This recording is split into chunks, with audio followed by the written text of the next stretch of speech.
El aumento de la demanda de recursos a nivel global, ¿no? y la notable aceleración del consumo de los recursos naturales, bueno, lo que está provocando es una degradación del ecosistema, ¿no? Y desde un punto de vista medioambiental, esto, ¿no?, es derivado del modelo económico, ¿no?, lineal, y esto, bueno, pues a largo plazo no es sostenible.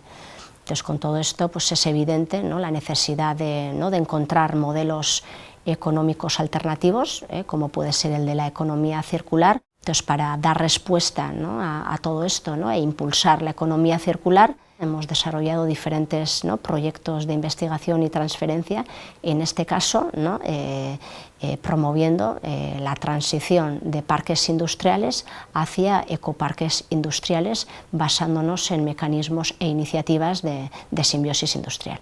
Fruto de la revisión de la literatura y avances y resultados que hemos ido obteniendo en los diferentes proyectos que hemos puesto en marcha, pues nos ha permitido construir una metodología. Cuenta con 6 fases de desarrollo. La primera es la fase de sensibilización, la segunda es la fase de enfocar, ¿no?, y es donde caracterizamos la zona de intervención y los propios parques industriales. La tercera es la de diagnóstico, ¿no?, y es aquí donde se realiza un inventario de todas las entradas, salidas, ¿no?, y plataformas, y también donde se identifican las ineficiencias de estos recursos y plataformas.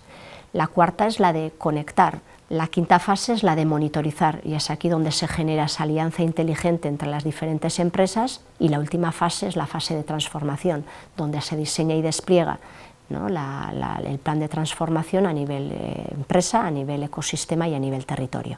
Y a partir de aquí la idea es seguir implementando, ¿no?, la metodología, ¿no?, seguir aprendiendo, mejorando y enriqueciéndola, y poco a poco pues, ver, ¿no?, que esta transición hacia ecoparques industriales pues empieza a ser, ¿no?, una realidad, al igual que está pasando en diferentes regiones y países del mundo.